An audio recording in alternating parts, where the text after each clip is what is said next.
Damon Fordham, author and historian, and I'm the author of one of my books is True Stories of Black South Carolina, and one of the stories in this book deals with the founder of the church we know today as Mother Emanuel AME Church. It's founded by this man Richard Harvey Cain. Now, of course, everybody knows about the tragedy that took place at Mother Emanuel, but the story of Richard Harvey Cain, the guy who founded it, is equally as important as the tragedy that currently surrounds it. Reverend Richard Harvey Cain was born in what we now know as West Virginia, way back in 1825, to free parents, mind you. And they managed to go on to Ohio, where he managed to receive an education, and he went on to become a pastor in several places, including Hannibal, Missouri, which was the hometown of the great writer Mark Twain, as well as going to preaching in Brooklyn, New York. He was a graduate, incidentally, of Wilberforce University in Ohio, which was one of the very first black colleges. Now, about 1865, he made his way down to Charleston, South Carolina.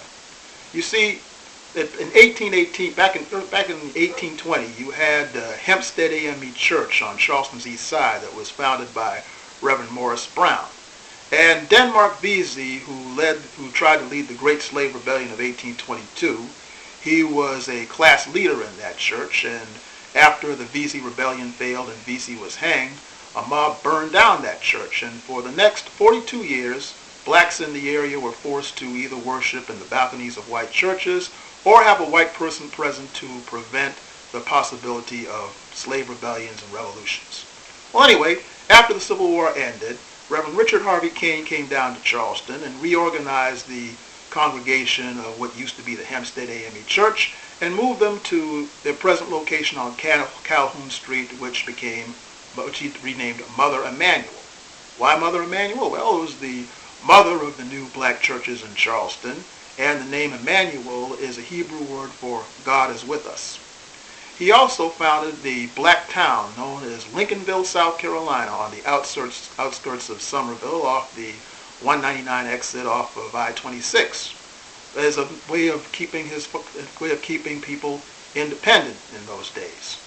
Well, Reverend Richard Harvey Cain went on to become a great power in South Carolina. He helped find the first black newspaper in that state called the South Carolina Leader, and you could read copies of that today at the Avery Institute and the Charleston County Library. He also went on to become a congressman, and one of the things that he did as a congressman was propose what would be called the Civil Rights Act of 1875. Charles Sumner, a former white abolitionist out of Massachusetts, was the main guy behind all of that. And Richard Harvey Cain made this amazing speech about the Civil Rights Act of 1875 in Congress on January the 12th, 1874. Listen to this. You have brought us here, and here we are going to stay. We are not going 1 foot or 1 inch from this land. Our mothers and our fathers and our grandfathers and great-grandfathers have died here. Here is where we have sweated. Here is where we have toiled. Here is where we made this country great and rich by our labor and toil. It is mean of you now to want to drive us away after having taken all our toil for 200 years. Just think of the magnitude of these gentlemen's hearts. After having taken away all of our toil and sold our wives and children like so many cattle in the shanties, after having to rear the throne of the great King Cotton in our labors, after we have made the rice fields wave with harvest while they were fighting against this government and keeping us in bondage. Now we are free, they want us to go away? Shame on you! The bill would have basically made it illegal to discriminate against black people in public places. It was a precursor to the Civil Rights Act of 1964 that John F. Kennedy proposed before he was assassinated, and his former Vice President Lyndon Johnson, who became president, eventually passed. But Richard Harvey Cain and Charles Sumner and other African American delegates such as Robert Brown Elliott, those were the main people that were behind the original version of that, which was the Civil Rights Act of 1875. And guess what? This was Reconstruction, mind you, when blacks were voting in the early days, and the Civil Rights of 1875 passed.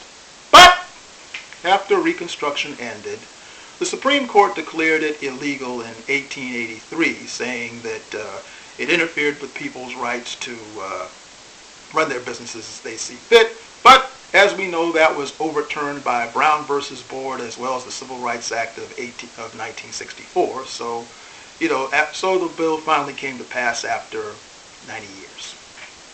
Now, Reverend Richard Harvey Cain and his civil rights activity also led demonstrations here in Charleston, too. In 1876, you had the Hamburg Massacre, where a former Confederate general named Matthew C. Butler came across a Black Army regiment being led by Doc Adams in the city of Hamburg, which is now known as North Augusta. And he profanely demanded that they move out of the way so that he and his horse and buggy could get through. But they refused, and this led to a standoff to where Doc Adams finally got sick of this and said, "All right, troops, break ranks!" And they broke ranks.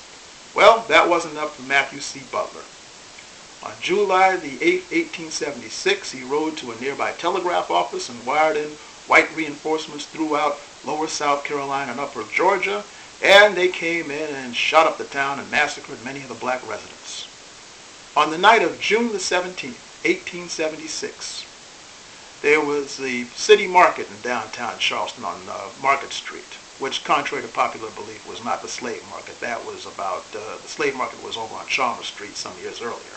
Anyway, 500 whites were in the market that night, examining the goods and enjoying themselves and having a good time. And all of a sudden, they heard a boom, boom, boom, a drum beat going boom, boom, boom. And they looked up, and lo and behold, there were two black boys holding American flags, followed by a squadron of black drummer boys, and there was the Reverend Richard Harvey Cain with his pastoral robes, holding up a cross and a Bible, leading 1,000 blacks marching through the market. And when they saw a policeman arresting a black boy, the crowd yet started chanting, "This ain't Hamburg! This ain't Hamburg! This ain't Hamburg!" The policeman let the kid go. And Reverend Richard Harvey Cain got up and made this following great speech according to the Charleston News and Courier on July the 18th, 1876. "We meet here as citizens to express a peaceable way our opinion in a great outrage.